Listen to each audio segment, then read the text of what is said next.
pushing the crowd back. Here's Mr. Wilmot, owner of the farm here. He may have some interesting facts to add. Mr. Wilmot, would you please tell the radio audience as much as you remember of this rather unusual visitor that dropped in your backyard? A step closer, please. Ladies and gentlemen, this is Mr. Wilmot. Well, I was listening to the radio. Closer and louder, please. Pardon me? Louder, please, closer. Yes. I was listening to the radio and kind of drowsy. That professor fellow was talking about Mars, so I was half dozing and half... Yes, Mr. Wilmot, and then what happened? Well, as I was saying, I was listening to the radio, kind of halfway. Yes, Mr. Wilmot, and then you saw something. Well, not first off. I heard something. And what did you hear? A hissing sound like this. Kind of like a 4th of July rocket. Yes, then what? I turned my head out the window and would have sworn I was asleep and dreaming. Yes? I seen a kind of greenish streak and then zingo. Something smacked the ground, knocked me clear out of my chair. Well, were you frightened, Mr. Wilmot? Well, I ain't quite sure. I reckon I was kind of riled. Well, thank you, Mr. Wilmot. Thank you very much. Yeah, you want me to tell No, that's some quite more? all right. That's plenty. Ladies and gentlemen, you've just heard Mr. Wilmot, owner of the farm where this thing has fallen. I wish I could convey the atmosphere, the background of this fantastic scene. Hundreds of cars are parked in the street in back of it, and the police are trying to rope off the roadway leading into the farm, but it's no use. They're breaking right through. The car's headlights throw an enormous spotlight on the pit where the object's half buried. Now, some of the more daring souls now are venturing near the edge. Their silhouettes stand out against the metal sheen. One man wants to touch the thing. He's having an argument with the policeman. Now, the policeman wins.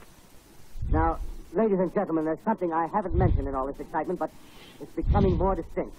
Perhaps you've caught it already on your radio. Listen, please. Do you hear it? It's a curious humming sound that seems to come from inside the object. I'll move the microphone nearer. Here. Now, we're not more than 25 feet away. Can you hear it now?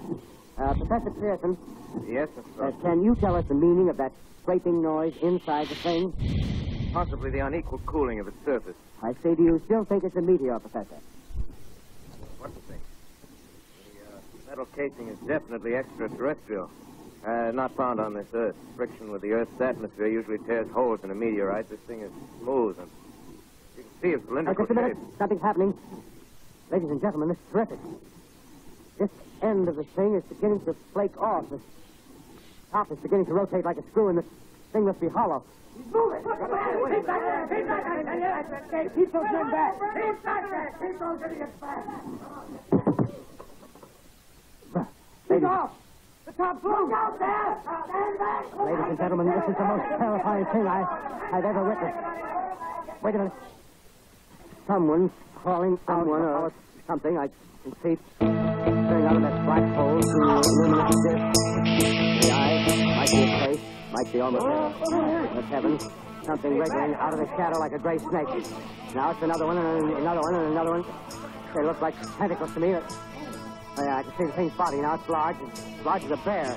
It glistens like wet leather, but that face, ladies and gentlemen, it's indescribable. I can hardly force myself to keep looking at it. It's so awful. The eyes are black and they gleam like a serpent. The mouth is a kind of bean-shaped with saliva dripping from its rimless lips. It seems to quiver and pulsate, and the monster, or whatever it is, can hardly move. It seems weighed down by possibly gravity or something. The thing's rising up now, and the crowd falls back. It seems plenty to... Of course, it's not very serious, ladies and gentlemen. I can't find words. Well, I'll pull this microphone with me as I talk. I'll have to stop the script until I can take a new position. Hold on, will you please? I'll be right back in a minute.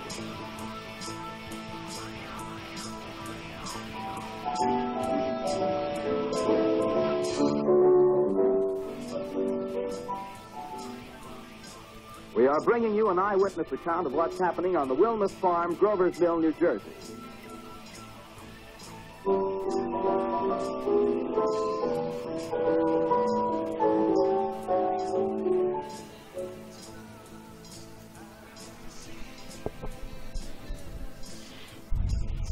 Okay. Some of the very first effects of the very first fake news. You know, meant as a kind of a joke. But, well, not as a joke, it was just a show. I mean, it was just a radio show at the time.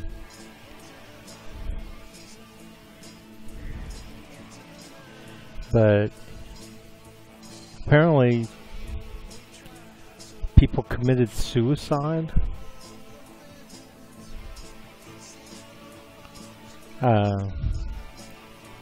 I'm not real sure how bad it was, but obviously fake news does create problems. The question is it fake news? And what are they talking about when they say fake news? So, of course, I saw this. If I can get it to come out, my computer's a little slow today, so you'll have to... Fake news is becoming more advanced and threatening societies around the world. Here in the U.S., Americans are creating fake accounts and pages on Facebook, Twitter, and other social media sites to further divide our country and spread false information. This, of course, was extremely evident in the midterm elections when Facebook deleted more than 800 American accounts and pages for publishing lies. CBSN contributor Alex Clement is here to break down this story. He writes for Signal. That's a newsletter produced by G0 Media. Good to see you. Likewise. So you have this whole write-up in today's newsletter. Take us through the first point that you highlight about Americans taking a page out of the Russians' playbook. Well, after the 2016 election, a lot of focus was on how and to what extent Russian agents or actors had used social media as a platform to target voters with fake news as an attempt to influence how they voted. In the midterms, as you say, Twitter and Facebook discovered that there are hundreds of accounts that are based here in the United States that are doing exactly the same thing. And it's across the spectrum. It's on the right and it's on the left. And in some respects, some of the strategies and tactics that were used by the Russian agents have been adopted by domestic actors. Let's be clear, spreading false information in an electoral cycle is not new. What is new is the precise and increasingly sophisticated use of technology and social media to do it, to target it very specifically towards people in an effort either to polarize them or to influence how they vote. It's not at all surprising. I mean, it apparently worked when the Russians attempted in the 2016 elections. And so it's not surprising that other countries people who have nefarious intentions would take a page out of that playbook, because you've also found, there's a BBC report that suggests that India may be having problems with fake news. Well, I mean, a large number of... So, of course, my first question here is, what fake news? You know, show us 2, 3, maybe even 10 of these fake news pieces, you know, so we can have an idea what you're talking about. But they'll go through this whole thing. They're going to deflect right now. They're going to go into India and stuff. What I'm getting around to is, in all of this stuff I've heard about Russia and fake news, I've never seen any examples shown. I've never seen any data related to how they affected. First of all, they haven't shown us what it was, so how could they show us how it affected the elections or anything else for that matter? And you know what he just said, I think he said it. I don't know why I can't back this up at all. Like I say, well, anyway, I know he started talking about, okay, first he was talking about Russians, and then he started talking about Americans, how Americans learned from the Russians and how they're doing fake news. And then he's going to go on to India. And I'm just saying, like, you know, you're really indicting everybody here in this broadcast that you're doing. And so, to me, I'm looking at it and I'm going, and I've seen these broadcasts on CBSN and C-SPAN or CNN and other networks, always like everybody out there is fake except for them, you know. Well, I've seen more fake bullshit in the way that they present it, and like this, they're presenting like it's matter of fact, but they have no facts. They're just giving opinion. They're saying, or they're claiming their facts without any kind of evidence, as far as I can tell.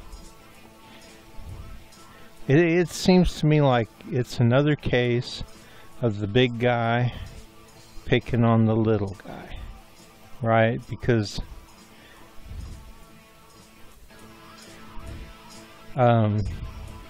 in the piece, they're very much going after everybody but themselves. So everybody's fake news, you know. Everybody else is fake news, and fake news is a huge problem. Well, I see more crap out of CBS and CNN.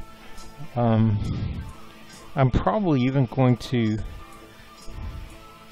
unsubscribe from them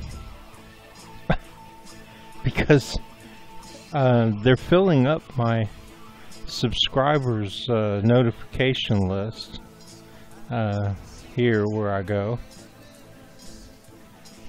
I very rarely pick anything.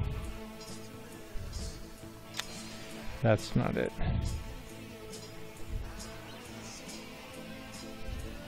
Here. So, you know, when I see CBSN or CNN,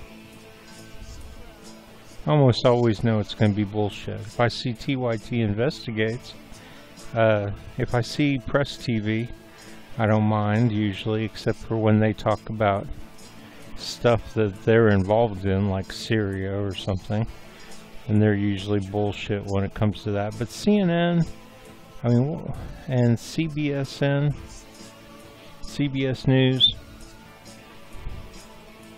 I mean, it's just such a load of nonsense usually. So I don't, you know, when I see them talking about fake news, I'm just like, yeah, talking about the pot calling the kettle black, you know, kind of thing. And I hope that's not some racist bullshit.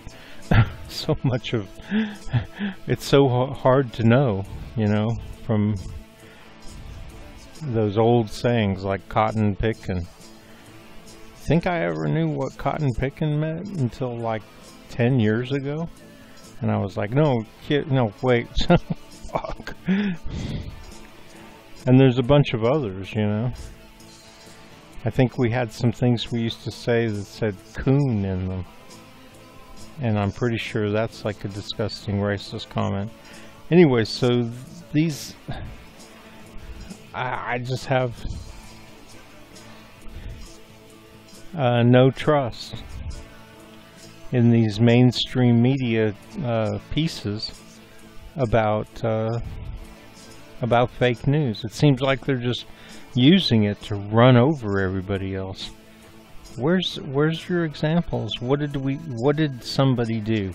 And do you really think that Americans aren't perfectly aware when they get on Facebook or YouTube that, okay, so you're saying they're playing a numbers game and there's a certain percentage of people. Well, that's live, you know. Okay, so there's some, so if you're gonna convict them, then aren't you gonna convict everybody that puts out garbage of playing a numbers game, knowing that 0.01% of the people are stupid enough to believe it? And so what? All I'm saying is that it looks to me and feels to me, and I can go by my feelings, like these mainstream news outlets like CBSN and CNN are using these topics, just the topic, in order to attack everybody else. And it's probably because they're upset because they've got low ratings.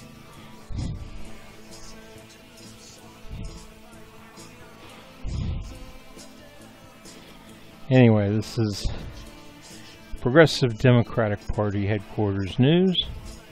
Martin Drummond reporting.